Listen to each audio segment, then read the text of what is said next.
오늘 오이코스 통독 본문은 시편 38편부터 44편까지의 말씀입니다.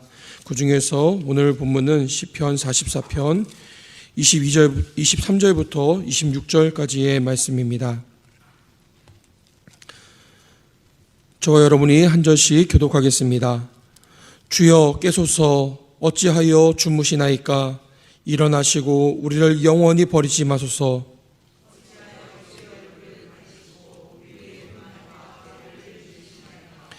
우리 영혼은 진토 속에 파묻히고 우리 몸은 땅에 붙었나이다. 일어나 우리를 도우소서. 주의 인자하심으로 말미암아 우리를 구원하소서. 아멘. 오늘 복된 주일입니다. 하나님 앞에 예배하는 자리에 나오신 우리 모든 성도님들에게 하나님께서 크신 은혜와 평강으로 또 새로운 은혜와 또 하나님 축복으로 우리와 함께 하시기를 간절히 소망합니다. 여러분 간혹 장난감 가게 앞을 지날 때나 마트에서 장을 보실 때요, 부모와 실갱이하는 아이들 한 번쯤 보신 적 있으시지요? 아이는 장난감을 사달라 그러고 또 간식을 사달라 그러고 그 부모는 그 장난감을 사주지 않으려고 그 간식을 사주지 않겠다고 해서 둘 사이에 실갱이가 일어나는 것을 간혹 보고 또 아마 경험해 보신 분도 계실 것 같습니다. 부모님이 그 아이의 요구를 거절하는 여러 가지 이유들이 있습니다. 똑같은 장난감이 있거나 아니면은 그 장난감이 정말 쓸모가 없는 장난감이거나 때로는 아이에게 위험하거나 또 어떤 여러 가지 비용적인 측면에서 여러 가지 이유를 들어서 그 장난감 사주는 것을 거부하고 또 그 간식이 아이에게 해로울 것 같아서 거부하는 경우들이 있는데요. 부모들의 이유는 이렇게 여러 가지인데 아이의 요구는 하나입니다. 사달라는 겁니다. 이럴 때 부모들은 아이를 설득하기도 하고 협박하기도 하고 또 회유를 하기도 합니다. 요즘에는 아이들을 이렇게 훈육하는 방법이 다양해져서 어떻게 훈육하고 어떻게 타일러야 되는지 여러 이야기들이 많이 있지만 예전에 가끔 보면은 부모님들이 그렇게 가게 앞에서 떼쓰는 아이들을 그냥 내버려두고 부모들이 먼저 가버리는 경우들이 있었습니다. 요즘에는 그런 경우가 그렇게 많지는 않은 것 같은데요. 너는 울어라. 나는 너에게 사줄 마음이 없으니 네가 알아서 해라 하면서 부모가 갑니다. 가버립니다. 여러분 혹시 그 이후의 상황을 혹시 경험을 해보셨어요? 혹시 그 이후의 상황 보신 적 있으십니까? 아이가 간혹가다 이렇게 고집을 부려서 정말 끝까지 누가 이기나 보자 해가지고 거기에 남아가지고 울고 있는 아이가 있는 한편 거의 대부분의 아이들은 부모를 따라옵니다. 울면서 소리 지르면서 떼쓰면서 결국에 부모를 따라옵니다. 저는 한번 생각해 봤어요. 이 아이는 왜 장난감 가게에 남아있지 않고 부모를 따라오는 것인가? 자기의 요구를 들어주지 않고 자기의 필요를 채워주지 않은 그 부모를, 그 엄마를, 아빠를 왜 끝까지 따라오는 걸까? 뭐가 마음에 안 드는데요. 마음에 안 드는데도 계속 그 부모를 따라갑니다. 따라가면서 웁니다. 아이는 본능적으로 압니다. 저분들이 우리 엄마고 내 아빠라는 것. 그리고 그 장난감을 사줄 수 있는 사람은 누구예요? 엄마 아빠밖에 없다라는 것. 그리고 그 엄마 아빠를 따라가야지만 자기가 살 수 있다는 것을 아이는 본능적으로 압니다. 내가 아무리 저 장난감이 갖고 싶고 아무리 그것이 나에게 중요하고 아무리 저 간식을 먹고 싶다고 하더라도 여기서 엄마 아빠를 놓치면 안 된다는 것을 아이는 분명히 알고 있습니다. 아무리 좋은 장난감이고 아무리 맛있는 간식이라 하더라도 엄마 아빠와 바꿀 수는 없다라는 거죠. 우리도 신앙생활을 하면서 종종 이와 비슷한 경험을 하게 되는 것 같습니다. 우리의 기도에 거절하시는 하나님, 우리의 응답에 마치 귀를 막으신 것 같은 하나님, 우리에게 침묵하시는 하나님을 경험하면서 하나님께서 마치 우리를 외면하시는 것처럼 하나님께서 우리를 두고 멀리 떠나신 것처럼 느껴질 때가 있더라는 겁니다. 고난과 역경을 거치면서 정말 앞이 보이지 않는 깜깜한 터널을 언제 끝날지도 모르는 터널을 지나가는 때가 있더라는 겁니다. 기도하고 울면서 하나님 앞에 매달려 봐도 응답하시지 않는 하나님을 경험할 때가 있더라는 것입니다. 그럴 때 우리가 어떻게 해야 될까요? 여러분들은 어떻게 하십니까? 오늘 본문에서 시편 44편의 시인은 울면서 호소합니다. 23절 말씀 우리 다시 한번 읽어보겠습니다. 주여 깨소서 어찌하여 주무시나이까 일어나시고 우리를 영원히 버리지 마소. 시인은 하나님이 잠드셨다고 생각을 합니다. 시인은 하나님이 잠드셔서 지금 못 들으시고 못 보신다라고 생각을 하는 것 같습니다. 그리고 자신들을 버리셨다라고 생각을 합니다. 근데 여러분, 우리가 알고 있는 것이 있어요. 여러분, 시편 121편 우리가 너무나 잘 아는 말씀인데요. 한번 찾아보시겠습니까? 시편 121편 말씀 1절부터 4절까지의 말씀 제가 한번 읽어드리겠습니다. 내가 산을 향하여 눈을 들리라. 나의 도움이 어디서 올까? 나의 도움은 천지를 지으신 여호와에게서로다. 여호와께서 너를 실족하지 아니하게 하시며 너를 지키시는 이가 졸지 아니하시리로다. 우리 함께 같이 읽어볼까요? 이스라엘을 지키시는 이는 졸지도 주무시지도 아니하시리로다. 어떤 하나님이세요? 하나님은 우리가 아는 것처럼 졸지도 않으시고 주무시지도 않으시는 하나님이십니다. 그런데 오늘 이 44편의 시인은 하나님 앞에 깨어나소서, 일어나소서, 하나님 앞에 그렇게 외치고 있는 거예요. 여러분, 시인의 처지가 상상이 되십니까? 시인이 지금 어떤 현실에 처해 있는지, 어떤 상황에 처해 있는지, 지금 시인의 감정이 어떤 상태인지, 시인이 이 상황을 어떻게 느끼고 있는지 이 한 구절에 다 나옵니다. 여호와여 깨소서, 일어나소서, 일어나서 나를 구원하소서 하는 그 시인의 심정과 그 시인의 상태가 하나님이 마치 나를 외면하시는 것처럼, 나에게 침묵하시는 것처럼, 주무시는 것처럼 느껴지는 상황이었다라는 거예요.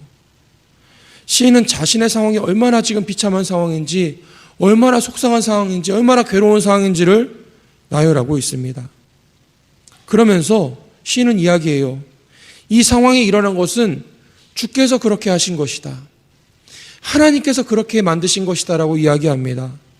계속해서 그 앞에 있는 말씀 보면요, 주께서 나에게 이렇게 하셨습니다. 주께서 나를 버리시고, 주께서 나를 포기하시고, 주께서 나를 헐값에 넘겨버리시고, 주께서 나를 원수의 조롱거리가 되게 하셨나이다.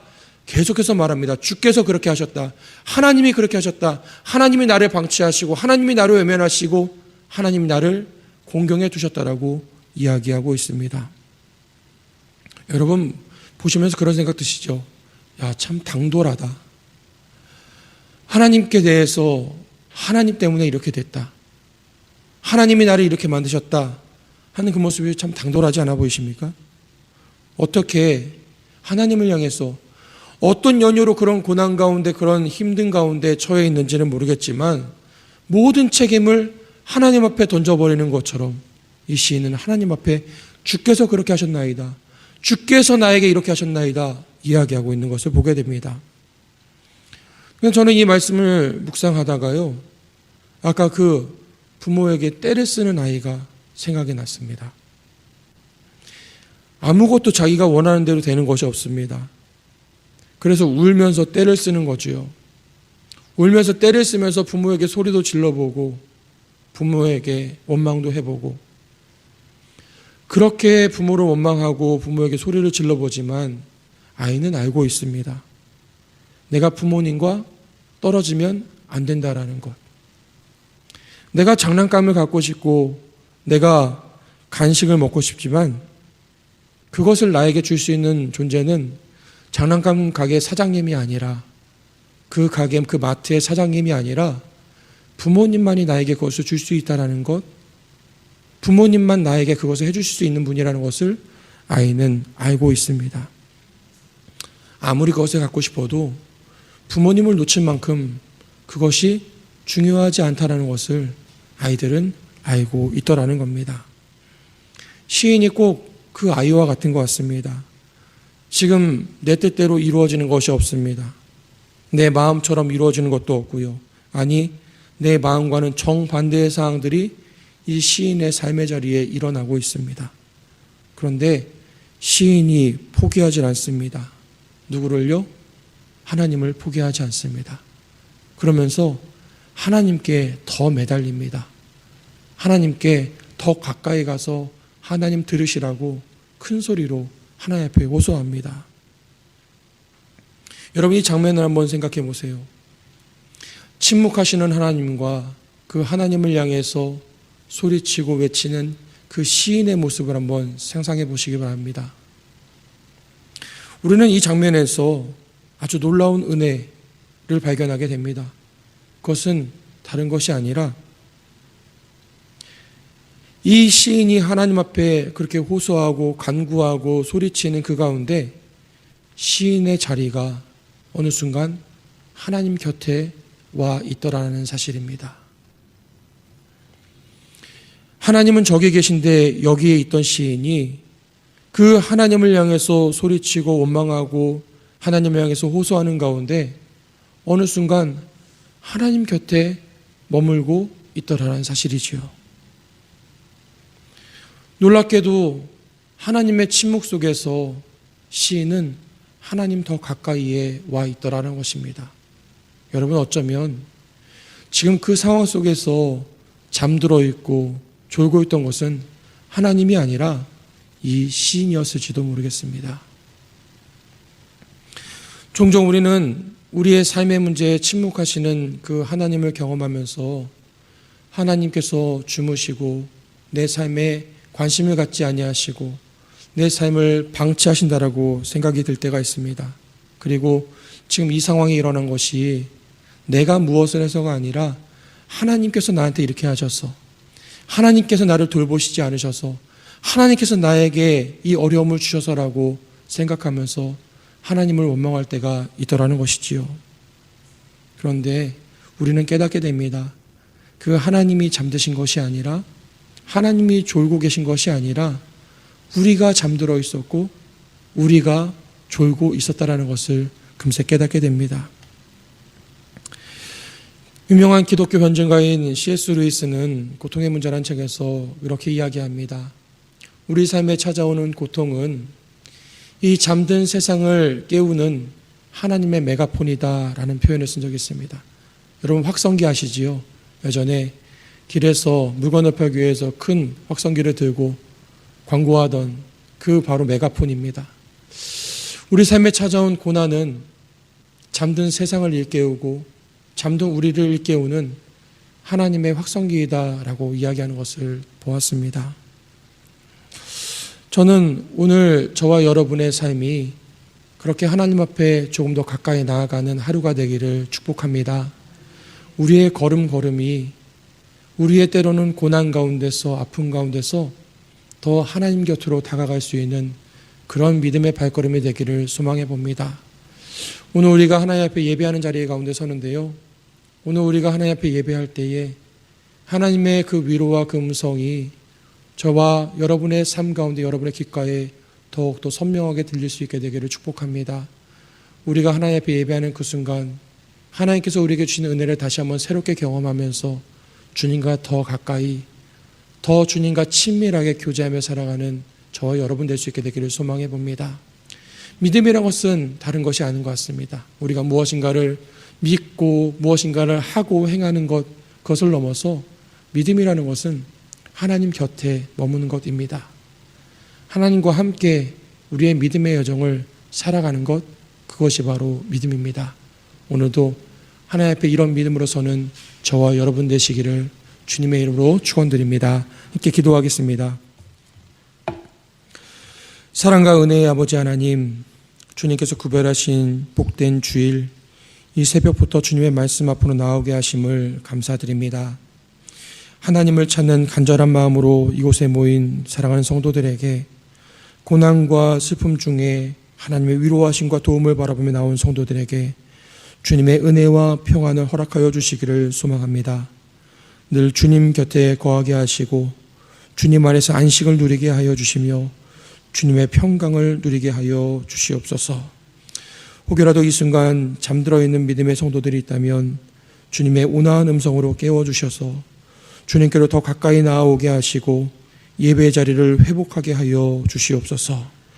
영락의 모든 교우들이 주님의 음성에 귀를 기울이며 가장 선한 길로, 가장 좋은 길로 인도하시는 하나님의 품 안에 늘 거하게 하여 주시옵소서. 오늘도 마음과 뜻과 정성을 다해 예배의 자리로 나오는 성도들의 발걸음을 안전하게 지켜주시고 영과 진리의 예배로 나아가도록 인도하여 주시며 진리의 말씀과 거룩한 소명으로 충만하게 하여 주시옵소서. 예수님의 이름으로 기도드립니다. 아멘.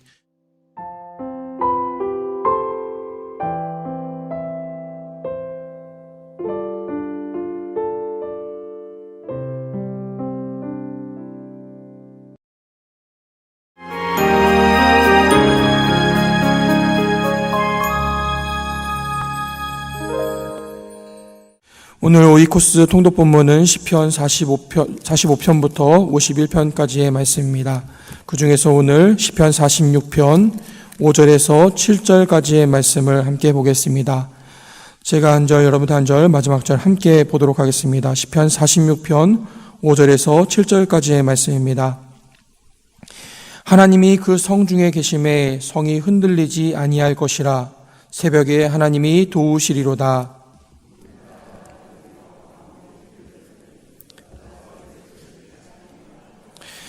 만군에 함께 보겠습니다. 만군의 여호와께서 우리와 함께 하시니 야곱의 하나님은 우리의 피난처시로다. 아멘.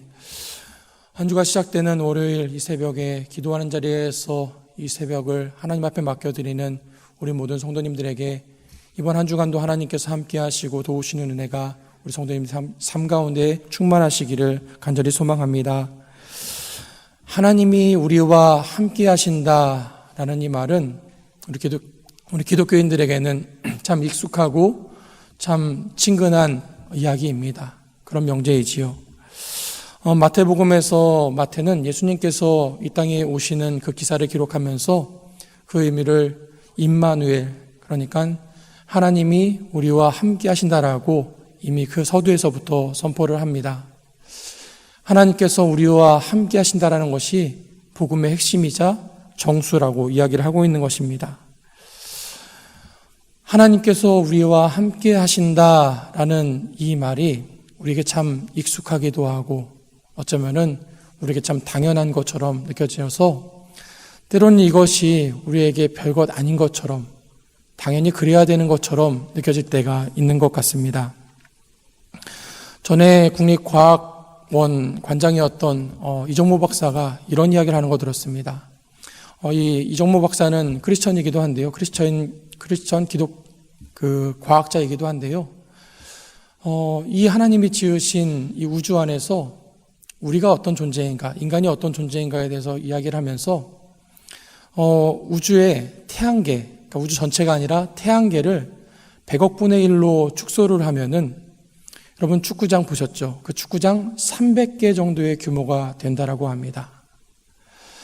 그 가운데서 이 태양계 중심에 있는 그 태양의 크기는 얼마나 하는가? 그 축구장 300개 크기 안에서 태양의 크기는 우리가 먹는 배 한 알, 그 정도 크기가 이 태양계의 중심인 태양의 크기라고 합니다. 이 태양계 안에서 비교적 크다라고 알려진 목성과 토성의 크기가 얼마나인가? 여러분 어린 시절에 가지고 놀던 구슬 혹시 기억나십니까? 그 구슬 2알 정도 크기가 이 목성과 토성이라고 합니다. 그보다 좀 더 작은 천왕성과 해왕성은 얼마나일까요? 우리가 밥에 넣어 먹는 콩알 2개만큼의 크기가 천왕성과 해왕성의 크기라고 합니다. 그러면 그보다 더 작은 지구의 크기는 얼마나 것인가? 여러분 지금 갖고 계신 볼펜 끝에 보면은 그 작은 볼 하나가 있는데요. 쇠구슬이 하나 있는데요. 그게 바로 지구의 크기라고 합니다.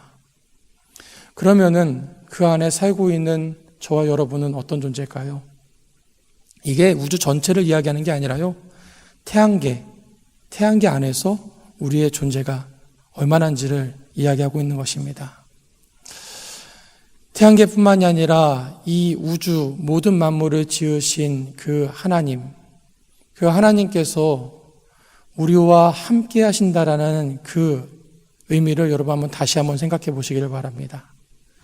이 우주의 모든 만물을 창조하신 그 하나님께서 우리와 함께 하시고 또 때로는 우리 안에 거하신다라고 하는데 그 의미가 어떤 것인지 우리는 다시 생각해 보게 되더라는 것이지요. 우리가 하나님을 믿는다라고 이야기하고 하나님께서 우리 안에 함께 계심을 우리는 알고 또 믿는다라고 이야기하면서도 사실 그 의미가 어떤 의미인지 제대로 헤아리지 못하는 경우들이 있습니다. 그 너무나 크고 위대하신 하나님을 때로는 우리의 생각 안에서, 우리의 마음 안에서 재단하기도 하고 통제하기도 하고 그 하나님을 조종하려고 하는 그런 모습들도 우리 안에 있는 것 같습니다.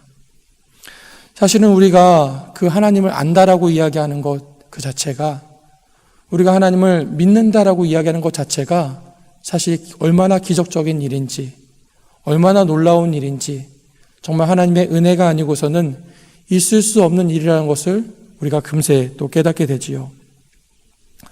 우리가 앞에서 욥기를 보기도 했지만 욥기 38장부터 하나님께서 욥에게 말씀하신 내용들이 나오는데요. 하나님은 그 욥에게 그렇게 말씀하십니다. 땅의 기초를 누가 놓았는지, 또 땅의 주추와 모퉁이돌을 어떻게 놓여 있는지, 바다가 생길 때에 그 바닷물을 누가 가두었는지, 또 구름과 흑암을 누가 다스리고 있는지, 파도가 어디까지 쳐야 하는지, 파도의 한계를 어떻게 정하게 됐는지, 새벽과 아침의 경계가 어디에 있는지, 하늘에 비와 눈과 우박이 담겨있는 창고가 어떻게 형성되어 있는지, 우레와 번개가 가는 길을 어떻게 내는지, 별들이 어떻게 돌아가는지, 이 세상의 많은 동물과 식물들이 어떻게 태어나서 어떻게 살아가고 어떻게 죽어가는지 하나님은 욥에게 물으십니다. 네가 이것을 아느냐? 그리고 네가 이것을 할 수 있느냐라고 물어보십니다. 그 하나님 앞에서 욥은 그렇게 대답할 수밖에 없었습니다. 나는 깨닫지도 못한 일을 말하였고 스스로 알 수도 없고 헤아리기도 어려운 일을 말하였나이다. 여러분, 이게 욥의 고백이지만 사실 저와 여러분의 고백이기도 합니다. 하나님께서 행하시는 그 일, 우리는 한치도 깨달을 수 없고 하나님께서 얼마나 크신 분인지 다 알 수도 없는 것, 그것이 욥의 고백이었고 저의 고백이기도 하고 여러분들의 고백인 것입니다. 어제도 우리가 주일 말씀을 통해서 욥기를 넘어서 시편으로 나온 그 시편의 고백들을 봤는데요. 오늘 이 46편의 시편의 기자 역시도 그 욥기를 넘어서 우리와 함께 하신 하나님, 그 하나님을 아는 사람, 그 하나님을 경험한 사람이 부르는 노래를 담고 있습니다. 1절부터 3절 말씀을 제가 한번 읽어보겠습니다. 시인은 이렇게 노래합니다. 하나님은 우리의 피난처시요 힘이시니 환난 중에 만날 큰 도움이시라. 그러므로 땅이 변하든지 산이 흔들려 바다 가운데 빠지든지 바닷물이 솟아나고 뛰놀든지 그것이 넘침으로 산이 흔들릴지라도 우리는 두려워하지 아니하리로다. 여러분 함께 5절 말씀 함께 읽었으면 좋겠습니다. 함께 읽겠습니다. 하나님이 그 성중에 계심에 성이 흔들리지 아니할 것이라. 새벽에 하나님이 도우시리로다. 아멘. 이 말씀을 묵상하면서요, 저한테도 그런 기도가 나왔습니다. 하나님, 이 새벽에 하나님께서 저와 함께 하심으로 인해서 제 삶이 흔들리지 않습니다. 이 고백이 저뿐만이 아니라 이곳에 함께 예배하는 우리 모든 성도님들의 고백이 되실 수 있기를 간절히 바랍니다. 여러분, 우리는 살면서 삶의 터전이 흔들리는 일들을 경험하지요. 인생이 곧 무너질 것 같은 그런 일들을 경험하기도 합니다. 개인에게뿐만이 아니라 우리 가정 안에서, 또 때로는 우리 교회 공동체 안에서, 또 우리 국가 공동체 안에서 땅이 흔들리고 삶이 무너지는 것 같은 경험들이 우리에게 찾아올 때가 있습니다. 가정들이 흔들린다는 얘기는 여러분 많이 들어보셨을 겁니다. 부부 간의 관계가, 부모와 자녀 간의 관계가, 또 형제와 동기들 간의 관계가 흔들리고 무너졌다는 얘기는 여러분 심심치 않게 들어보셨을 겁니다. 성도들에게 영혼의 안식처와 같은 교회 공동체가, 또 교회가 흔들리고 무너지고 있다는 이야기도 우리에게는 벌써 익숙한 이야기가 되었습니다. 이 나라에서 일어나는 여러 가지 소식들을 듣고 있노라면 우리의 마음이 흔들리기도 하고 우리의 생각에 때로는 분노가 찾아오기도 하고 안타까운 마음이 들 때가 있지요. 그런데 여러분, 사실 이런 일들이 세상이 흔들리고 세상이 뒤바뀌고 하는 그런 일들이 어제 오늘만의 일은 아닌 것 같습니다. 그리고 오늘 시편에서 이 시인에 살고 있던 그 시대에도 동일하게 땅이 흔들리고 세상이 요동하는 일들이 일어났던 것 같습니다. 여러분 6절 말씀에 보니까요. 문 나라가 떠들며 왕국이 흔들렸더니 되어 있습니다. 여기 문 나라가 떠든다라는 표현은 사실 으르렁거린다, 격동한다라는 뜻이고요. 여기 흔들렸다라는 표현은 모든 것이 다 뒤바뀌어 버린다, 모든 것이 비틀비틀거린다라는 의미입니다. 모든 것들이 격동하고 서로가 서로에게 으르렁거리고 비틀비틀거리는 그 모습이 아주 오래된 시인의 시대만 있었던 일이 아니라 어쩌면 저와 여러분이 살아가고 있는 오늘 우리의 이야기, 우리 주변의 이야기인지도 모르겠습니다. 우리가 바라보는 세상과 우리가 살아가는 우리의 인생이 지금조차, 지금 이 순간에도 때로는 으르렁거리고 있고 격동하고 있고 또 그 안에서 비틀비틀거리면서 힘겹게 발걸음을 내딛고 있는 그 모습이 바로 이 모습입니다. 세계 여러 곳곳에서 국가와 국가가 으르렁거리고 있고 서로를 격동하고 있고 또 누구도 우리가 앞으로 어떤 길을 가야 할지 몰라서 비틀비틀 걸어가고 있는 그 모양이 아마 시인의 시대와 오늘 저와 여러분의 시대와 크게 다르지 않은 것 같아 보이기도 합니다. 그런데 시인이 계속해서 노래합니다. 6절 하반절 말씀 보니까요. 그가 소리를 내심에 땅이 녹았더라. 이 녹았더라라는 말은 부드럽게 된다. 그리고 잠잠해진다라는 의미를 담고 있습니다. 하나님의 소리가 들릴 때에, 하나님의 말씀이 들려질 때에, 하나님의 말씀이 선포될 때에 그 땅 안에 있던 으르렁거리던 사람들, 격동하던 사람들, 비틀비틀거리던 사람들이 잠잠해지고 그들이 부드럽게 되어지고 그들이 온전히 새겨되었다라고 성경은 이야기하고 있습니다. 저는 오늘 이 말씀을 보면서 오늘 어쩌면 우리의 마음 가운데 으르렁거리고 격동하는 마음이 있다면 우리 마음 가운데 하나님의 소리가 들려올 수 있게 되기를 축복합니다. 우리의 삶의 자리 가운데, 우리의 가정 가운데 비틀비틀거리고 흔들리는 발걸음이 있다면 그 가운데 하나님의 소리가 들려오고 하나님의 말씀이 우리에게 들려왔을 때에 우리의 삶이 잠잠해지고 회복되어질 수 있으리라 믿습니다. 오늘 우리가 함께 기도할 제목은 다른 무엇보다 우리와 함께 하시는 그 하나님 우리 가운데 말씀하셔서 우리의 삶을, 우리의 걸음을 하나님의 말씀으로 다스려 주시고 비틀거리는 우리의 걸음을 흔들리고 뒤집어지는 우리의 인생을 하나님께서 붙드셔서 인도하여 주시옵소서. 이것이 오늘 저와 여러분의 기도가 되어야 할 줄을 믿습니다. 이 새벽에 우리가 함께 기도하면서 하나님이 우리와 함께 하시니 하나님만이 우리의 피난처가 되십니다. 나의 힘이 되시고 나의 도움이 되십니다. 이 고백이 오늘 저와 여러분의 고백이 될 수 있게 되기를 간절히 소망합니다. 함께 기도하겠습니다. 언제나 저희들과 함께 하시는 아버지 하나님, 이 아침에도 하나님의 그 크고 위대하심을 바라보며 기도하는 자리에 서게 하시니 감사를 드립니다. 주님, 저희들은 주님께서 저희 안에 함께 하심이 얼마나 놀라운 일인지, 주님께서 저희의 피난처가 되심이 얼마나 든든한 일인지 잊고 살아갈 때가 많이 있습니다. 으르렁거리는 세상 속에서 격동하는 마음을 다잡지 못하고 이리저리로 흔들리며 살아가는 저희들을 불쌍히 여겨 주시옵소서. 세상의 소리에 갈팡질팡하지 않게 하시고 주님의 음성에 더욱 귀를 기울이며 그 인도하심을 따라 살아갈 수 있도록 인도하여 주시옵소서. 저희의 피난처가 되시는 하나님, 고통 중에 있는 가정들에게 주님의 위로의 음성을 허락하여 주시옵소서. 지금도 아파하고 흔들리고 있는 교회들에게 평안의 음성을 들려 주시옵소서.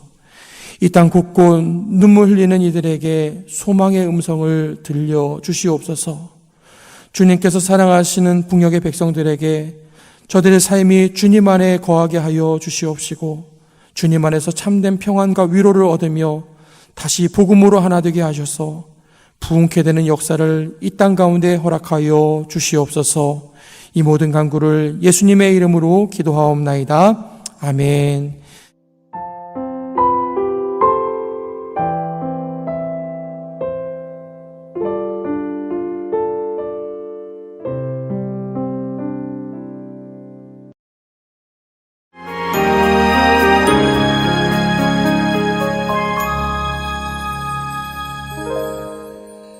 오늘 오이코스 통독 본문은 시편 52편부터 59편까지의 말씀입니다. 그 중에서 시편 52편 8절과 9절 말씀을 한 목소리로 봉독하겠습니다. 시편 52편 8절부터 9절까지의 말씀입니다. 함께 봉독하겠습니다. 그러나 나는 하나님의 집에 있는 푸른 감람나무 같으며 하나님의 인자하심을 영원히 의지하리로다. 주께서 이를 행하셨으므로 내가 영원히 주께 감사하고 주의 이름이 선하심으로 주의 성도 앞에서 내가 주의 이름을 사모하리이다. 아멘. 시편 52편의 표제어는 보시는 것처럼 다윗의 마스길, 그러니까 교훈시로 되어 있습니다. 인도자를 따라 부르는 노래, 그리고 그 앞에 설명이 있는데요. 에돔인 도액이 사울에게 이르러 다윗이 아히멜렉의 집에 왔다고 그에게 말한 때에 이렇게 되어 있습니다. 사무엘상 21장 22장에 있는 사건을 아마 배경으로 하고 있는 것 같은데요. 사울왕이 다윗을 죽이려고 할 때에 다윗이 급히 피난하게 됩니다. 아무것도 없이 피난하게 돼서 눕땅에 이르러서 그 땅에 있는 아히멜렉이라는 제사장에게 갑니다. 그곳에 가서 먹을 것을 구하게 되고 또 그곳에서 무기를 구하게 되는 그 배경을 하고 있습니다. 다윗이 그곳에서 먹을 것을 먹고 또 무기를 얻어서 이곳 저곳으로 떠돌아다니면서 도망자 생활을 하게 되지요. 근데 사울의 신하였던 그 목자장 에돔 사람 도액이라는 사람이 있었는데요. 이 사람이 그 아히멜렉이라는 제사장이 다윗을 도와준 것을 사울왕에게 고발을 하게 됩니다. 그리고 이 사울왕은 그 아히멜렉에 찾아가서 그 옆에 있는 호위병들에게 그 아히멜렉을 죽이고 그 가문을 멸하라고 이야기를 하지요. 호위병들이 이 제사장 죽이는 것을 꺼려하고 있자 이 에돔 사람 도액이 직접 나서서 그곳에 있던 놋 땅의 제사장들 85명을 다 죽여버리고 그 땅에 있는 남자와 여자들, 어린아이들, 심지어는 젖먹이와 가축들까지 다 도륙하게 되는 사건이 일어나게 됩니다. 오늘 이 시편 52편에서 시인은 이 도액의 악을 고발하면서 또한 하나님께서 의인들을 반드시 지키실 것이다라고 이야기를 하고 있습니다. 여러분, 먼저 1절에서 다윗은 이 도액을 가리켜서 포악한 자여 내가 어찌 악한 계획을 스스로 자랑하는가. 하나님의 인자하심은 항상 있도다. 이 도액을 향해서 포악한 자 이렇게 이야기를 하고 있습니다. 이 말은 깁보르라는 말인데요. 이 말에는 용사, 용맹한 사람, 영웅이라는 뜻을 담고 있습니다. 여러분, 영웅 하면은 어떤 사람 생각나세요? 요즘에 워낙에 이 이름을 가진 유명한 가수 때문에 이 이름이 칭송받고 있는데요. 말 그대로 이 영웅이라는 사람은 사람들에게 칭송을 받는 사람, 사람들에게 우러름을 받는 사람입니다. 근데 여기 나오는 이 깁보르라는 말은 힘이 센 사람, 용맹한 사람, 전쟁을 잘하는 사람입니다.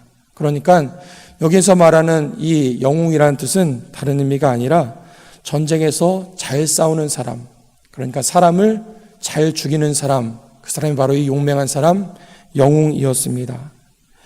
사람들에게 칭송을 받긴 하지만 한편으로 이 영웅이라는 사람은 사람들을 잘 죽이고 학살하는 사람, 그 사람이 바로 이 영웅이었습니다.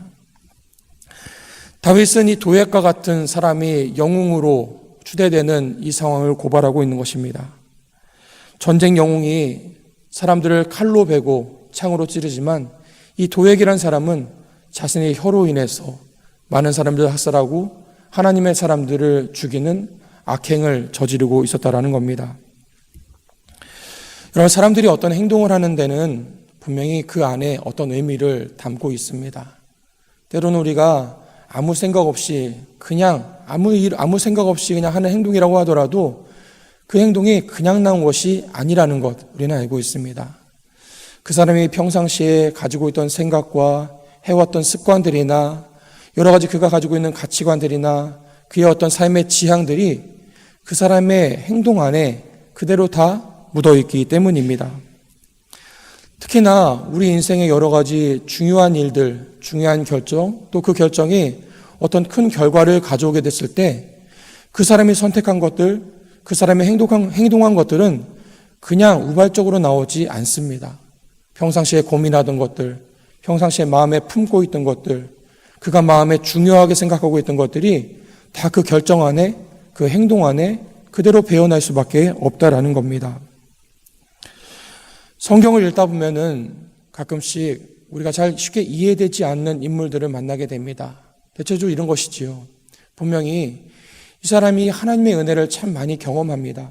하나님께서 이 사람에게 은혜를 주시고 하나님께서 참 이 사람을 사랑해 주시는 사람인데 어느 순간 보니까 이 사람이 마치 손바닥을 뒤집는 것처럼 그 태도와 삶의 방향을 바꿔서 하나님을 대적하는 사람이 되기도 하고 하나님을 배반하는 사람이 되기도 하더라는 겁니다. 대표적으로 이것을 반복적으로 보여주는 책이 있는데 바로 사사기라는 책이지요. 하나님께서 이 이스라엘 백성들을 구원해 주셨는데 그들은 그 구원의 은혜를 얼마 누리지 못하고 다시 하나님 앞에 범죄하게 됩니다. 하나님께서 다시 그들을 심판하시게 되고 그들은 그들의 고통 속에서 하나님께 건져달라고 구원을 요청하게 됩니다. 또 하나님은 그들을 구원해 주십니다. 이것이 계속해서 사사기 안에서 반복이 되고 있다는 겁니다. 왜 이스라엘 백성들은 그 똑같은 일을 반복하고 있고 왜 그들은 다시 구원받은 백성들이 왜 다시 악을 선택하고 악을 향해 가고 있었는가? 그것은 우발적인 사건이 아니었던 것입니다. 사사기를 닫으면서 사사기 기자는 그들의 상황을 이렇게 이야기합니다. 그때의 이스라엘에 왕이 없으므로 그들이 각자 자기의 소견에 오른 대로 행하였더라.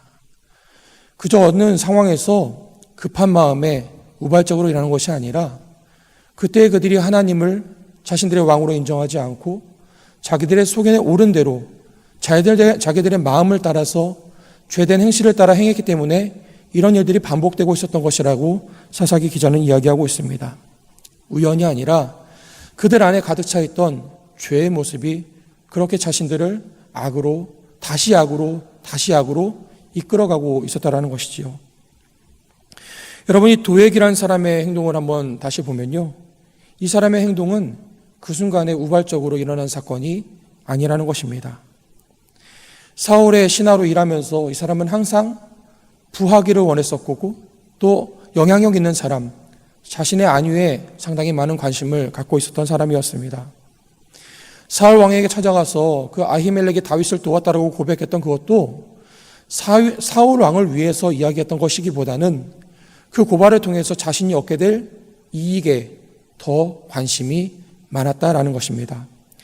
7절에서 이렇게 이야기합니다. 이 사람은 하나님을 자기 힘으로 삼지 아니하고 오직 자기 재물의 풍부함을 의지하며 자기의 악으로 스스로 든든하게 하던 자라.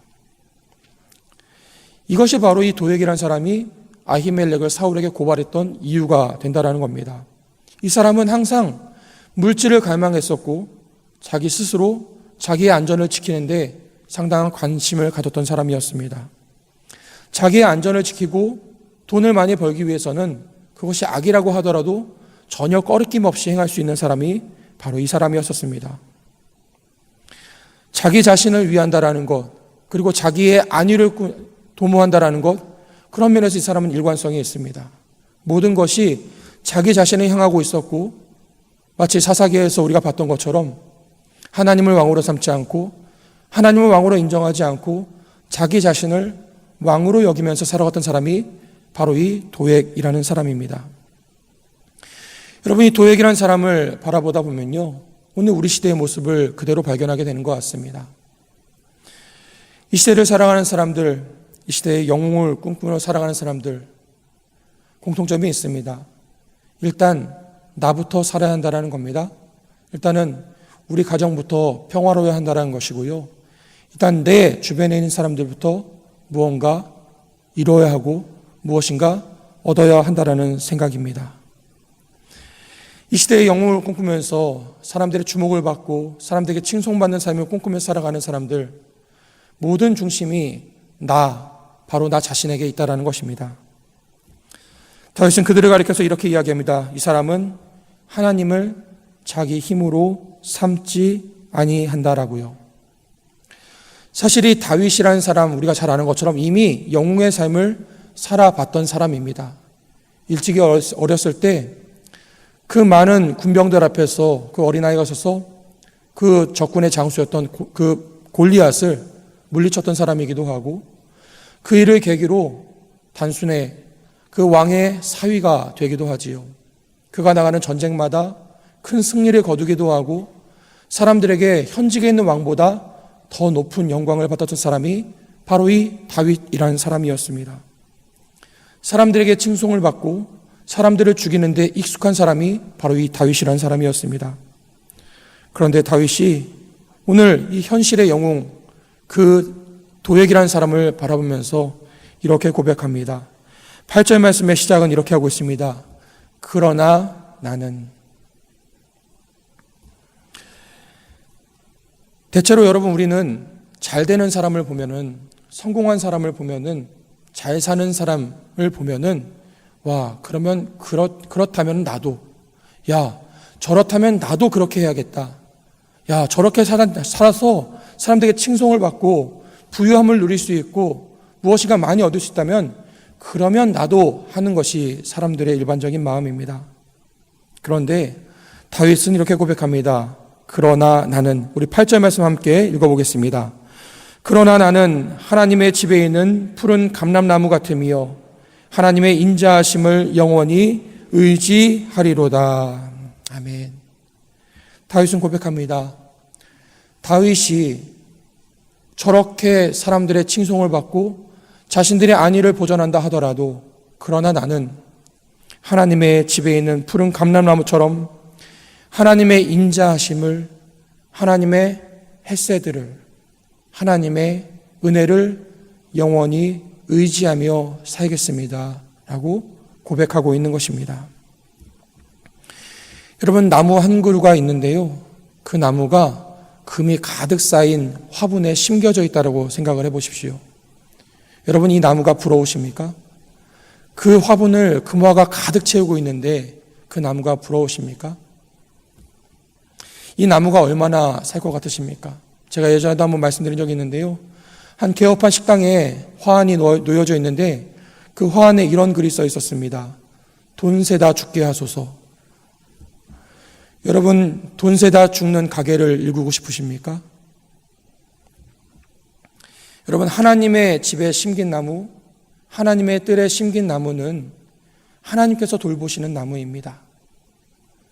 하나님께서 때를 따라서 물을 주시고 양분을 주시고, 때를 따라서 그 가지를 쳐주시고, 그 곁을 하나님께서 돌보시는 나무가 바로 하나님의 뜰에 심긴 나무입니다.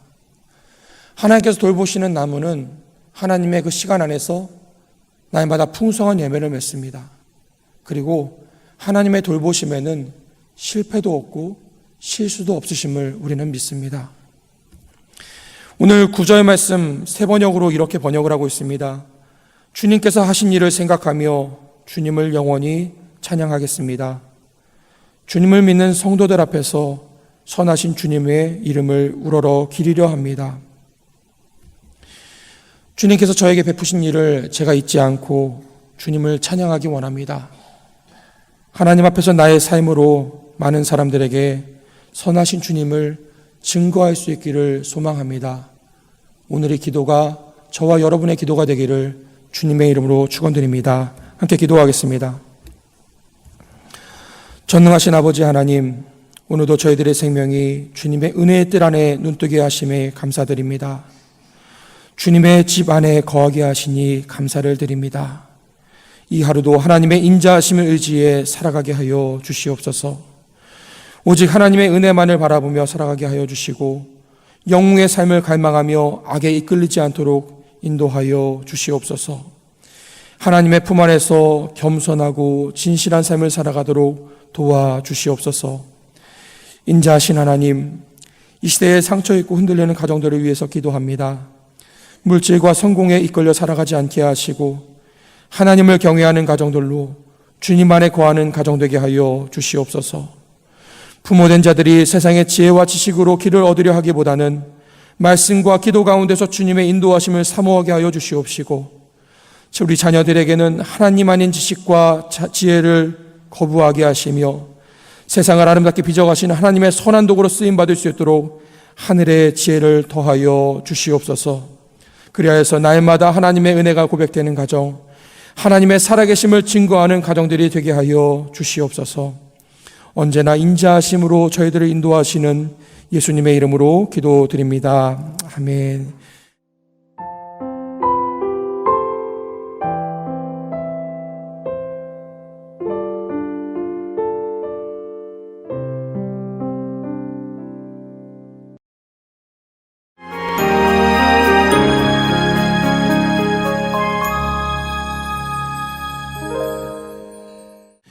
오늘 오이코스 통독 본문은 시편 60편부터 67편까지의 말씀입니다. 그 중에서 오늘 시편 63편 1절부터 4절까지의 말씀을 한 절씩 교독하겠습니다.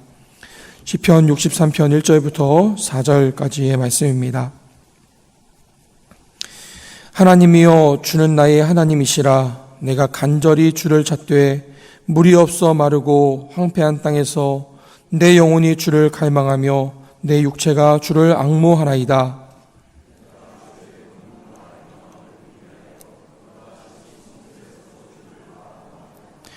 주의 인자하심이 생명보다 나음으로 내 입술이 주를 찬양할 것이라. 이러므로 나의 평생에 주를 송축하며 주의 이름으로 말미암아 나의 손을 들리이다. 아멘. 지난밤 평안하셨습니까? 오늘 아침에 일어나시는데 많이 힘들진 않으셨습니까? 아마 새벽기도 오시는 분들은 이제 저절로 눈이 떠지실 것 같습니다. 하루를 기도로 시작하기 위해서 힘들게 또 이 자리에 나오신 분들에게 하나님께서 오늘에 꼭 필요한 은혜들로 충만하게 채우시기를 소망해 봅니다. 사실 우리는 일어날까 말까 하는 그 고민보다도요, 사실 더 많은 고민들로 우리는 오늘 하루를 채우면서 살아가게 될 것입니다.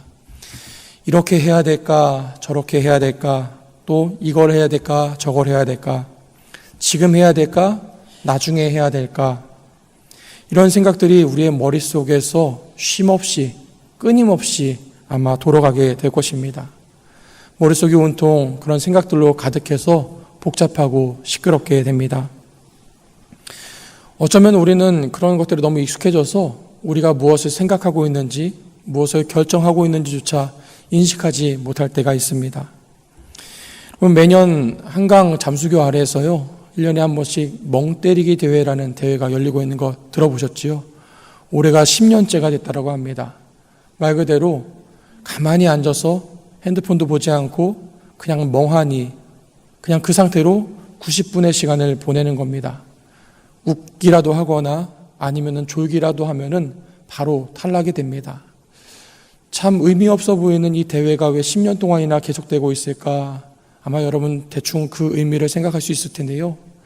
워낙에 요즘에 사람들이 복잡하게 살아가고 바쁘게 살아가고 생각이 많다 보니까 적어도 어느 한 시점에는 좀 머리에 생각을 비우고 아무 생각 없이 있을 필요가 있다. 아마 그런 취지에서 이런 대회가 지속이 되고 있는 것 같습니다.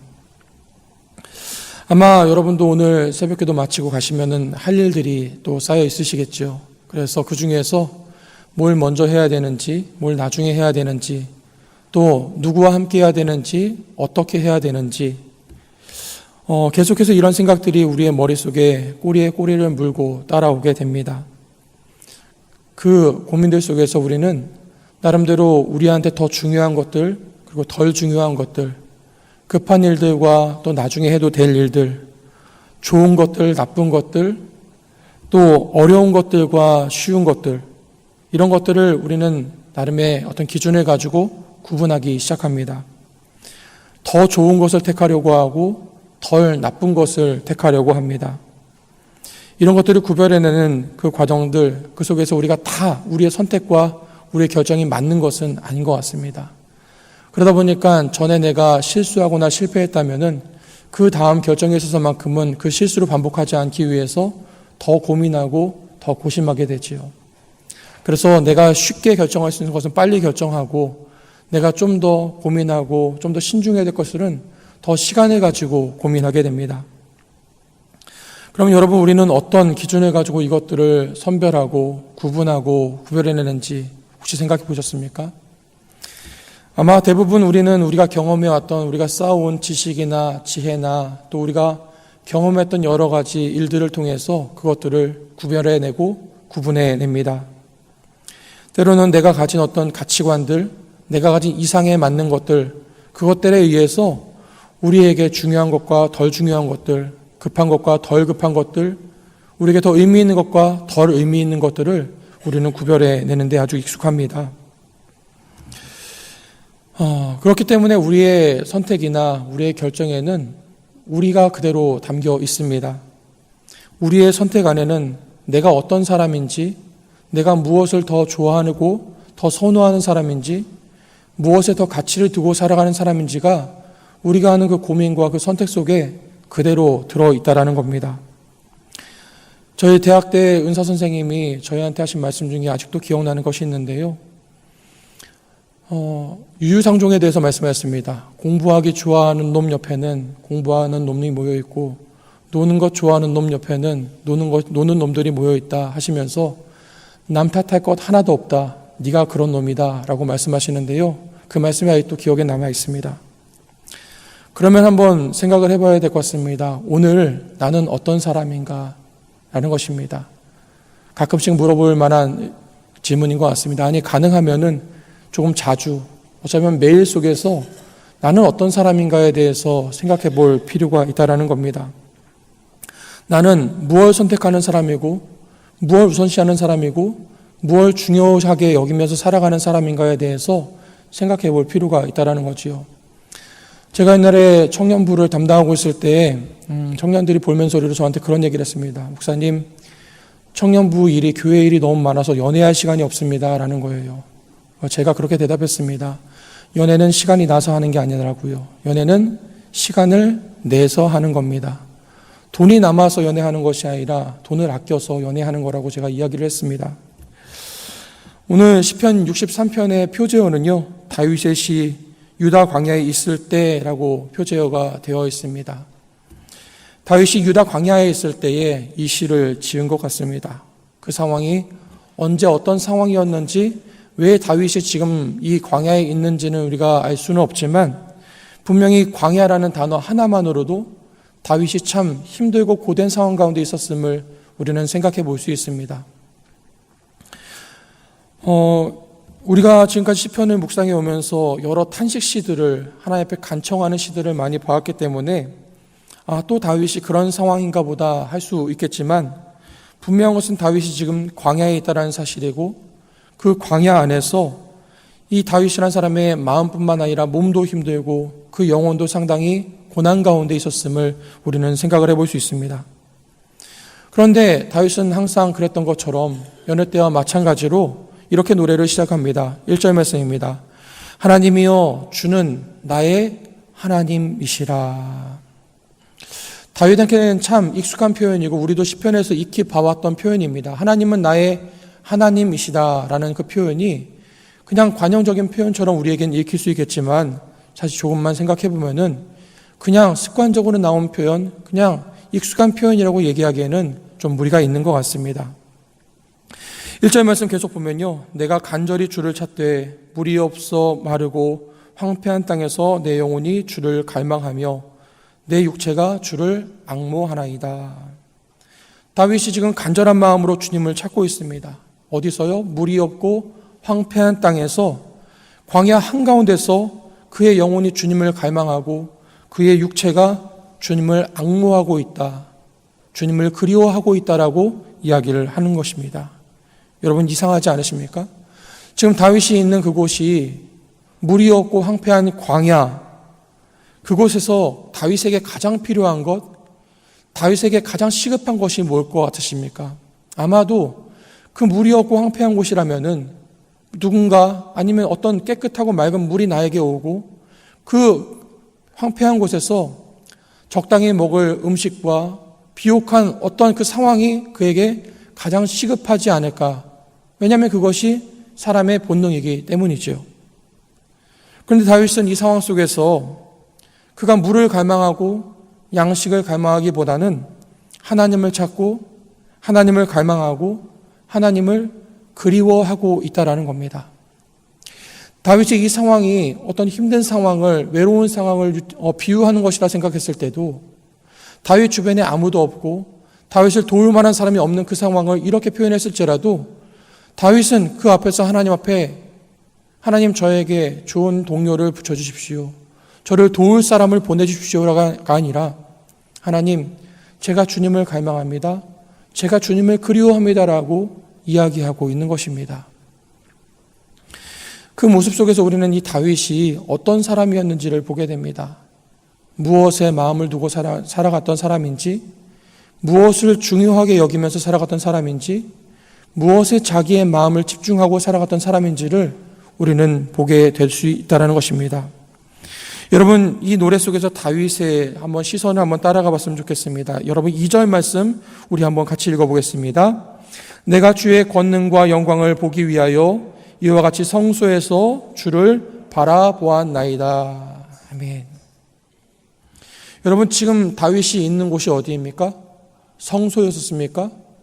이스라엘의 예루살렘에 있던 성전, 아직 그 성전은 지어지지도 않은 시점입니다. 그런데 다윗은 지금 그 물이 없고 황폐한 광야에서 하나님을 바라보면서 성소에서 주를 바라봅니다 라고 고백하고 있습니다. 마르고 황폐한 그 광야에서 다윗은 하나님을 구하고 하나님의 권능과 영광을 바라보기 위해서 하나님을 주목하는 그 자리가 다윗은 바로 성소였다라고, 하나님께서 임재하시는 거룩한 곳이었다라고 다윗은 고백하고 있는 것입니다. 하나님의 권능과 영광을 주목하는 그 자리가 다윗에게는 물도 없고 황폐한 곳이었었지만 다윗에게는 그곳이 하나님을 만나는 자리였었고 하나님께서 임재하시는 하나님의 성소였다라고 고백하고 있는 것입니다.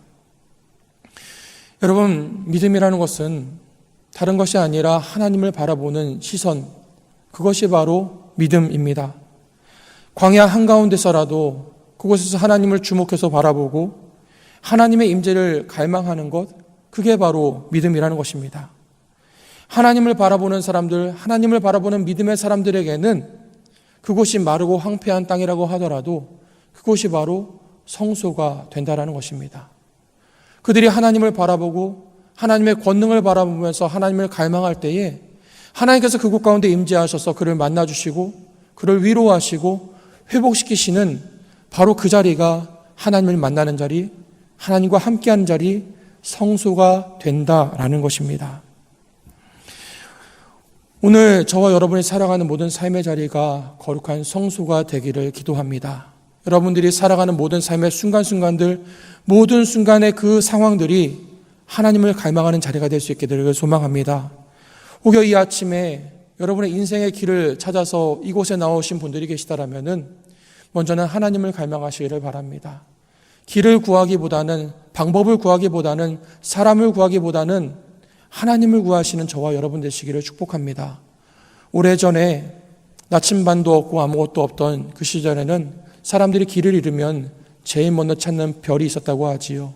바로 북극성입니다. 그 북극성을 바라보면은 내가 지금 어디에 있는지, 어디를 향해 가야 하는지를 알 수 있었다고 합니다. 저는 오늘 혹여라도 삶의 길을 잃어버린 사람들이 있다면 우리가 바라봐야 될 곳은 하나님이 어디에 계신지입니다. 우리가 하나님을 향해서 눈을 들어 그분을 바라볼 때에 하나님께서 우리의 길이 되어주시고 우리의 길을 인도하시는 인도자가 되어주심을 우리는 믿습니다.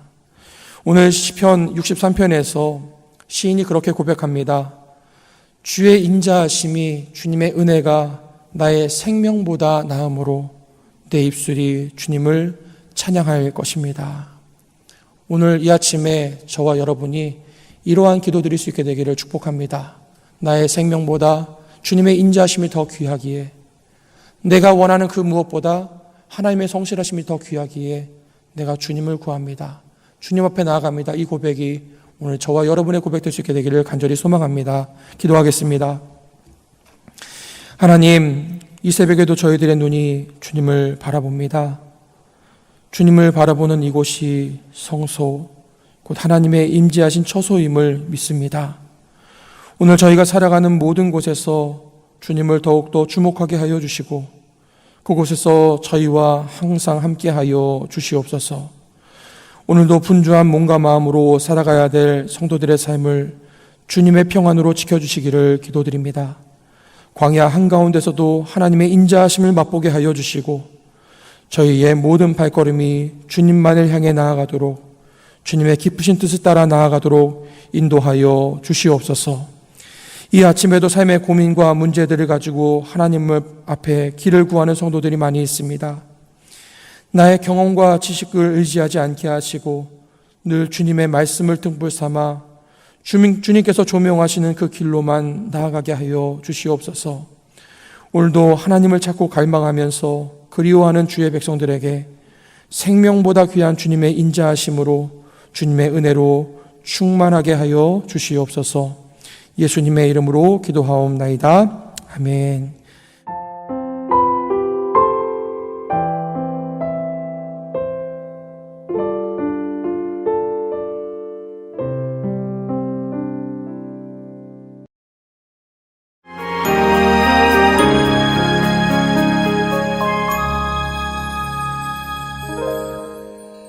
오늘 오이코스 본문은 시편 68편부터 71편까지의 말씀입니다. 그 중에서 시편 71편 14절부터 18절까지의 말씀을 한 절씩 교독하겠습니다. 시편 71편 14절부터 18절까지의 말씀입니다. 나는 항상 소망을 품고 주를 더욱 찬송하리이다.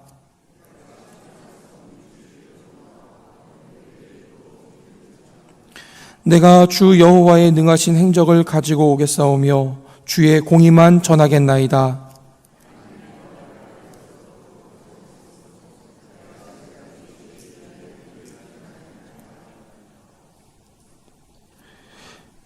함께 보기 18절입니다. 하나님이여 내가 늙어 백발이 될 때에도 나를 버리지 마시며 내가 주의 힘을 후대에 전하고 주의 능력을 장래의 모든 사람에게 전하기까지 나를 버리지 마소서. 아멘.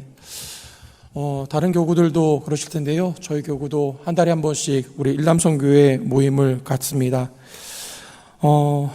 주로 이제 은퇴하시는 집사님들, 장로님들이 많이 모이시는데요. 저희는 한 병원에 있는 작은 예배당을 빌려서 예배하고 또 친교하고 하는 모임을 갖습니다. 대부분 구역에서나 교구에서나 여러 재직부서에서 그리고 또 당회에서 오랫동안 수고하시고 헌신하셨던 분들이 모여서 함께 예배하는 공동체로 자리를 잡았습니다. 지난달이었나요? 그 예배 모임에 가서 함께 예배를 드리면서 어떤 한 집사님이 그날의 예배를 위해서 기도하시는데 그 기도가 제 마음에 오랫동안 남았던 것 같습니다. 이런 기도였었습니다. 주님, 저희 모두가 잘 나이 들어가도록 인도하여 주십시오. 라는 기도였습니다. 잘 나이 들어가기를 원하는 기도. 분명히 세상에서 잘 사는 법도 많고 또 잘 죽어가는 법도 많이 관심을 갖고 또 요즘엔 웰 에이징이라 그래서 또 잘 늙어가는 법에 대해서 많은 이야기들이 있습니다. 어떻게 하면 잘 늙어갈 수 있는지, 잘 살 수 있는지, 뭘 먹어야지, 어딜 가봐야지, 뭘 가져야지 잘 사는 것인가에 대한 이야기들 참 많은데 그 은퇴하신 집사님께서 하나님 우리로 하여금 잘 늙어가게 해주십시오라는 그 기도가 단순히 내가 노년에 좀 편하게 살고 싶습니다, 좀 잘 살고 싶습니다, 건강하게 살고 싶습니다라는 그런 기도와는 다르게 다가왔던 것 같습니다. 하나님 앞에서 더 견고한 믿음으로 살아가기를 원합니다. 저희들의 육신이 쇠하여 가는 중에도 하나님 앞에서 더 진실하고 더 신실하게 하루하루 하나님과 더 가까워지기를 소망합니다라는 그런 기도로 다가왔었습니다. 하나님, 저희가 잘 살고 싶습니다, 잘 나이 들어가고 싶습니다라는 기도는 사실 누구나 할 수 있는 기도이긴 하지만 그 노년의 그 집사님의 기도가 어느 청년의 기도와 같지 않고 어느 중년의 기도와 같지 않게 마음에 깊은 울림이 있었던 것은 아마도 그 기도 안에 그분의 삶이 담겨 있고 그분의 신앙의 고백이 담겨 있어서가 아니었을까 생각을 해보았습니다. 오늘 우리가 함께 읽은 이 시편 71편의 기도는 따로 제목이 정해져 있진 않지만 종종 어느 노인의 기도라고 불려지고는 합니다. 9절 말씀에 보니까 늙을 때에 나를 버리지 마시며 내 힘이 쇠약할 때에 나를 떠나지 마소서. 18절에도요. 하나님이여 내가 늙어 백발이 될 때에도 나를 버리지 마시며, 이런 표현 때문에 어떤 사람들은 다윗이 노년에 하나님 앞에 지은 시라고 이야기하기도 합니다. 우리가 이 시인의 연배를 정확하게 추정을 할 수는 없지만 시인은 5절과 6절에서 이야기하는 것처럼 어릴 때부터, 그러니까 모태에서부터 하나님을 섬겨왔던, 한평생 하나님을 꾸준하게 섬겨왔던 사람이었던 것 분명합니다. 그리고 이 시에는 이 사람이 그동안 살아오면서 자신의 삶의 시간들 속에서 경험했던 그 하나님, 그리고 그 하나님께 대한 그 믿음의 고백이 이 시에 고스란히 담겨 있는 것 같습니다. 그럼 사실 이 시편 71편을 천천히 읽어보면요, 그 내용상으로는 우리가 앞에 봐왔던 어느 시인들의 탄식시, 탄원시와 내용상으로는 크게 다를 바가 없습니다. 시인은 자기를 대적하는 그 원수들과 그 악인들의 그 위협 속에서 하나님께 구원을 구하고 있고, 하나님 저를 건져주십시오라고 하나님 앞에 간청하고 있습니다. 항상 어떻게든 이 시인을 넘어뜨리려고 했던 악인들이 있었고, 그 악인들은 이제 시인이 나이가 들어서 육신이 쇠하고 점점 약해지는 것을 이제 느끼고는 어떻게 하면은 이 시인을 넘어뜨릴 수 있을까 호시탐탐 기회를 엿보고 있었던 상황이었습니다. 10절과 11절 말씀 이렇게 기록합니다.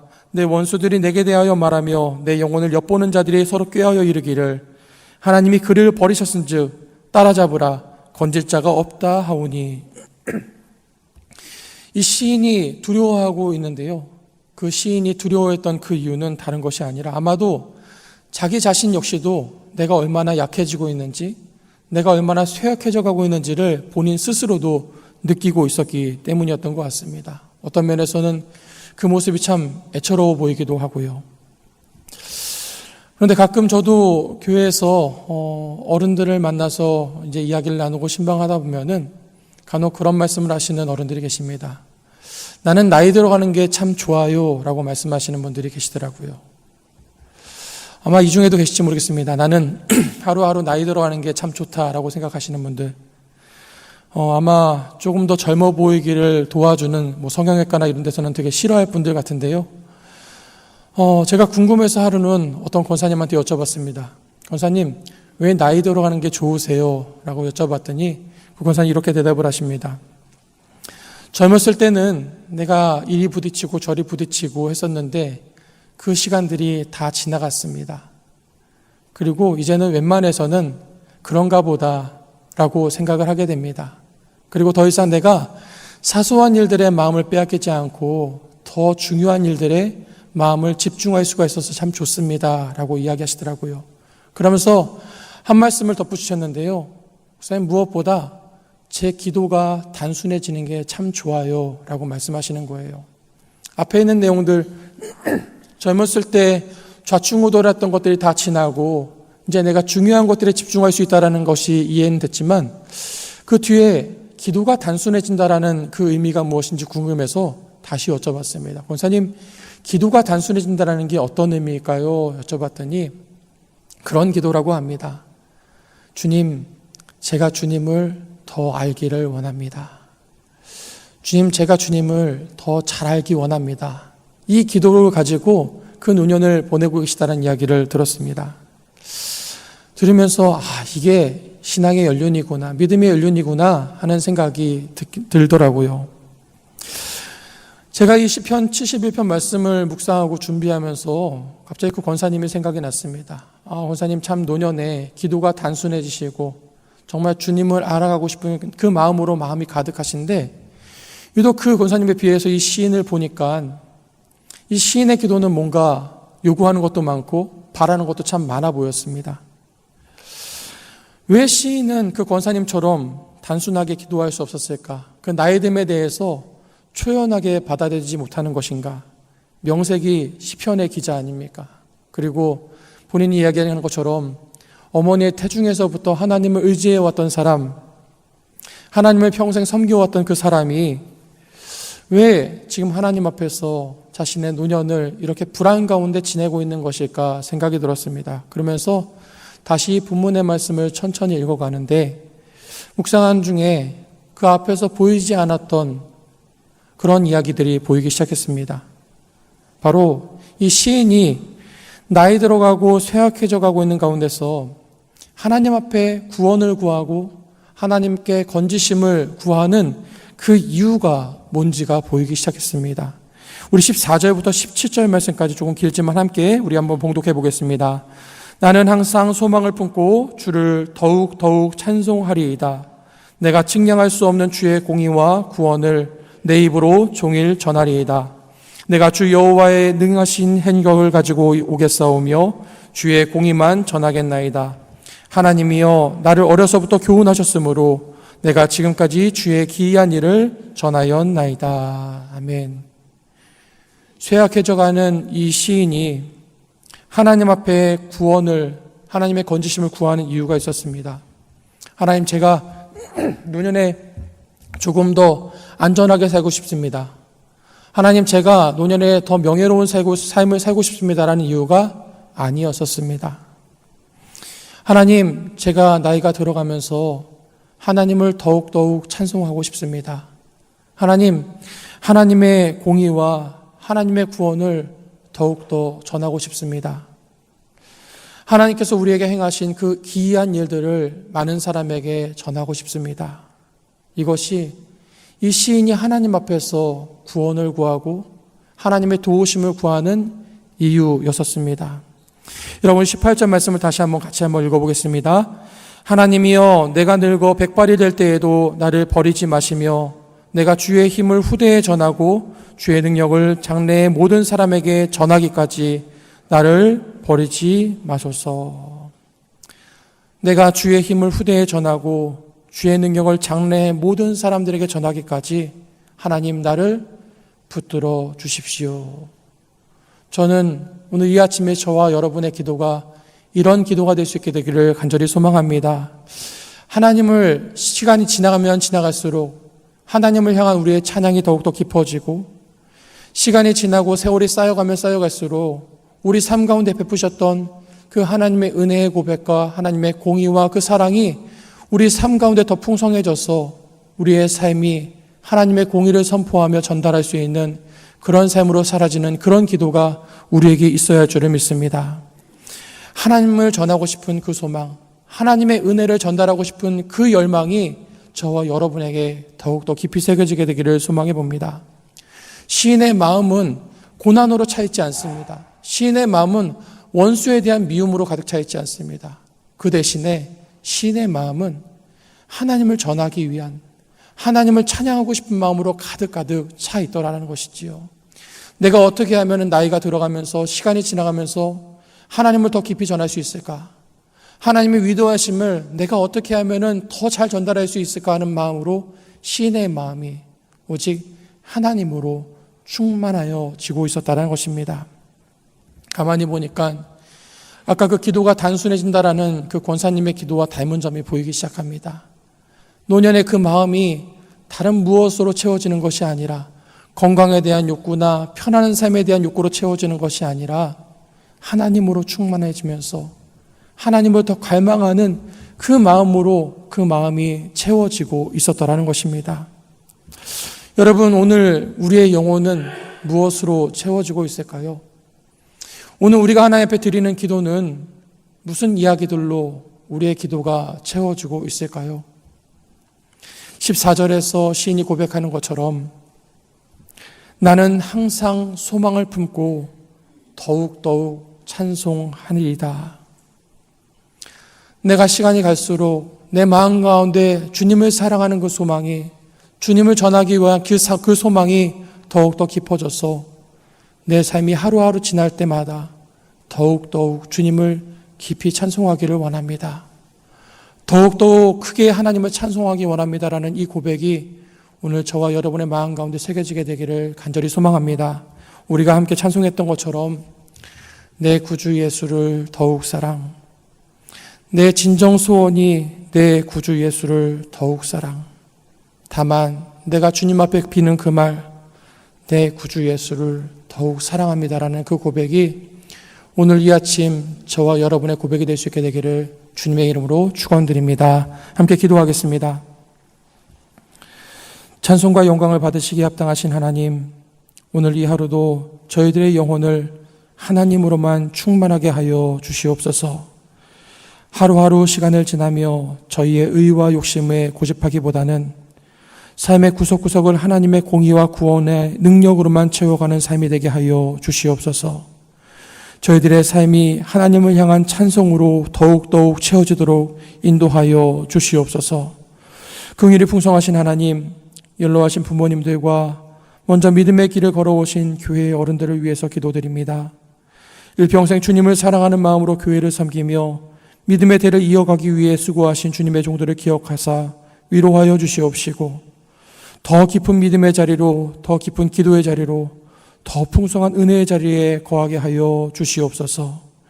육신의 쇠약해짐 앞에서 저들의 영혼이 상하지 않도록 지켜주시고, 하나님 나라의 소망 가운데 늘 감사와 찬송이 끊어지지 않는 복 있는 삶을 살아가실 수 있도록 인도하여 주시옵소서. 저희들도 그 믿음의 본문을 받아 날마다 주님을 더욱더욱 사랑하는 영락의 모든 성도들이 될 수 있도록 인도하여 주시옵소서.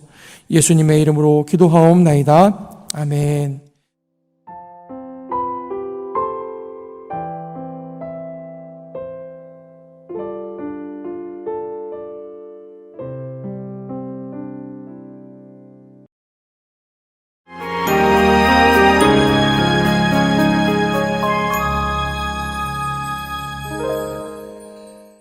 오늘 오이코스 본문은 시편 72편부터 77편까지의 말씀입니다.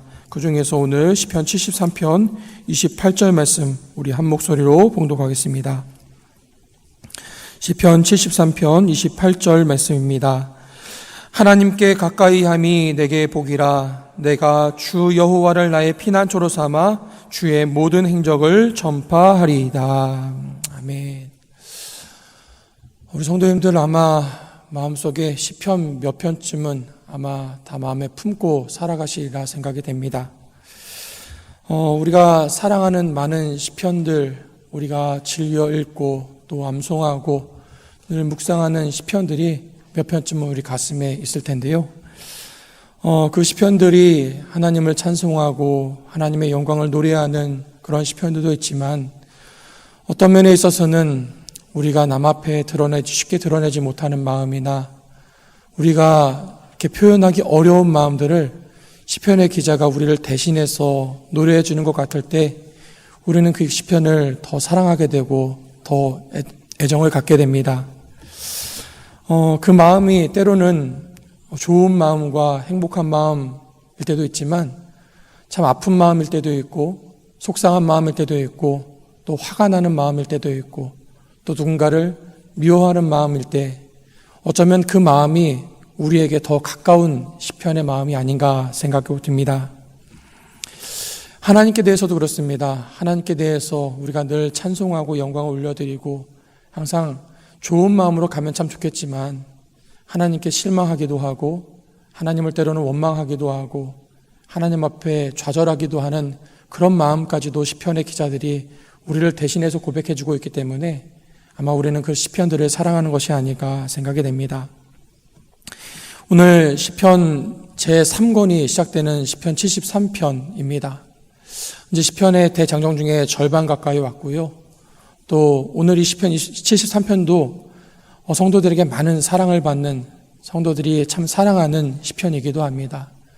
그 이유도 아마 아까 말씀드렸던 그런 이유와 맞닿아 있을 것 같습니다. 우리가 하나님 앞에 쉽사리 내놓고 드러내지 못하는 그런 마음을 이 시편 73편의 기자가 우리를 대신해서 이야기해 주는 것 같고, 또 그 안에 하나님께서 그 시인에게 베푸셨던 은혜가 우리에게도 깊숙이 다가와서 우리의 마음을 위로하시기도 하고 또 회복시키기도 하기 때문에 우리가 이 시편 73편을 사랑하지 않나 생각해 보게 됩니다. 하나님 앞에 하나님이 정말 살아계십니까? 하나님은 정말 의로우신 분이십니까? 하나님이 선하신 분이십니까? 아마 한 번쯤 그런 마음을 가져보신 분들이 계실 텐데요. 오늘 73편에 나온 내용도, 그리고 그 시편의 기자의 마음도 아마 거기서부터 시작을 하고 있는 것 같습니다. 하나님이 과연 살아계신지, 살아계시다면 정말 하나님은 의로우신 분이신지, 하나님은 선하신 분이신지, 소위 신정론이라고 하는 하나님은 정의로우신가, 이 질문에서부터 이 시편 73편이 시작하고 있기 때문입니다. 사실 성경의 여러 부분들에서 하나님은 정의로우신가, 하나님은 과연 의로우신 분인가 물었던 사람들이 참 많이 있습니다. 우리가 얼마 전에 봤던 욥도 그랬었고요. 예레미야도 하나님의 그 선하심에 대해서 의심합니다. 또 우리가 잘 아는 것처럼 하박국 선지자도 하나님 앞에서 당신이 과연 옳으십니까? 라고 물을 만큼 당돌하게 하나님 앞에 나아가기도 했었습니다. 우리가 알고 있는 하박국서는 이렇게 시작합니다. 어찌하여 내게 죄악을 보게 하시며 패역의 눈으로 보게 하시나이까? 겁탈과 강포가 내 앞에 있고 변론과 분쟁이 일어났나이다. 이러므로 율법이 해이하고 정의가 전혀 시행되지 못하오니 이는 악인이 의인을 애워쌌으므로 정의가 굽게 행하여 짐이니이다. 하박국 선지자는 하나님 앞에 항의합니다. 하나님, 왜 세상의 악을 그냥 두고만 보시는 것입니까? 그리고 왜 하나님은 그 의인들을 징계하심에 의인들보다 더 악한 사람들을 통해서 그들을 징계하십니까? 그리고 하나님, 이것이 과연 옳은 일입니까? 라고 하나님 앞에 질문하고 있는 것을 보게 됩니다. 오늘 우리가 읽은 이 73편 말씀은요, 1절 말씀에 이렇게 시작합니다. 하나님이 참으로 이스라엘 중 마음이 정결한 자에게 선을 행하십니다. 아마 시인의 신앙의 고백이었던 것 같습니다. 하나님은 마음이 정결한 사람들에게 선을 행하시는 분이십니다. 그런데 2절 말씀입니다. 그런데 나는 거의 넘어질 뻔했고 나의 걸음이 미끄러질 뻔하였으니 이는 내가 악인의 형통함을 보고 오만한 자를 질투하였음이로다. 하나님은 선하신 분인데 그럼에도 불구하고 내가 그 악인들의 형통함 앞에서 그 형통함을 보고서, 여기서 봤다라는 것은 그냥 눈으로 슬쩍 본 것이 아니라 내가 그 악인들의 형통함을 보고 생각하고 관찰하고 스스로 그것을 물어보면서 내가 깊이 봤더니 그들의 그 형통함으로 인해서 내 마음이 너무나 어려워졌고 그들을 질투하고 있는 자신을 발견하게 됐다라는 겁니다. 여러분, 여기서 악인의 형통함이라는 말은 우리가 너무나 잘 알고 있는 샬롬이라는 단어입니다. 악인과 샬롬이라는 단어가 여러분 잘 어울리지 않다라고 느껴지시지요. 시인도 그랬던 겁니다. 어떻게 악인이 샬롬을 누릴 수 있는가? 어떻게 악인이 하나님께서 주시는 그 평안을 누릴 수 있는가에 대해서 시인은 도무지 납득할 수가 없었던 겁니다. 그러면서 시인은 자기가 관찰했던, 자기가 면밀히 살펴봤던 그 악인의 샬롬을 이렇게 고백하고 있습니다. 하나님, 악인들을 봤더니 그들의 삶 가운데 강건하고 그들이 죽어가는 과정도 고통이 없이 너무나 편안하게 죽어갑니다.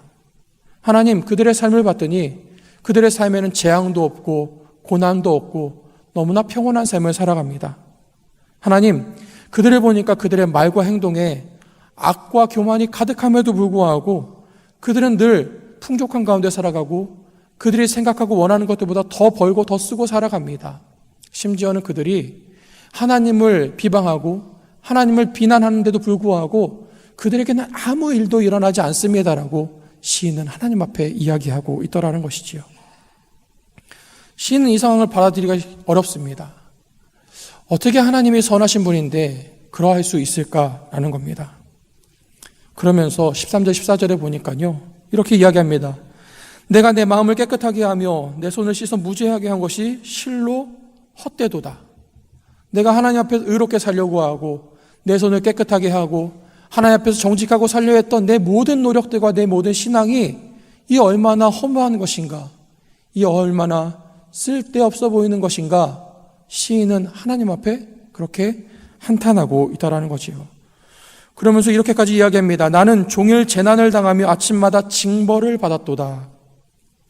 심지어 자신이 재난을 당하고 징벌을 받고 있다라고 이야기합니다. 그런데 사실 이 시편 내용에 보면요, 이 시인이 어떤 징벌을 받고 어떤 재난을 당했는지 나와 있지는 않습니다. 어쩌면은 자신이 진짜 재난을 당하고 징벌을 받아서가 아니라 저 악인의 샬롬에 비춰서 보니까 내 인생은 그의 인생에 비교해 볼 때 재난이 아닐 수가 없고 징계가 아닐 수 없다라고 자기 인생을 그렇게 자기 연민으로 바라보고 있더라는 것이지요.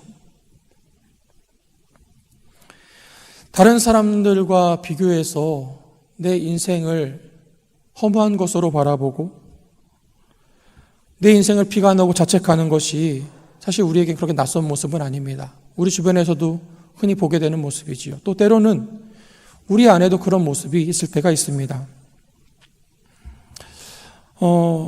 오늘날 사회적으로 심각한 문제 중에 문제로 다뤄지는 것 중에 하나가 바로 이 문제입니다. 다른 사람과 비교해 보면서 내 처지를 비관하게 되고 내 처지에 대해서 자책하는 경우들을 보게 됩니다. 사실 이미 오래전부터 10대 청소년들에게 소위 말하는 SNS나 어떤 그런 미디어들이 충분히 주의할 만하다라는 연구 결과들이 많이 보고가 된 적이 있습니다.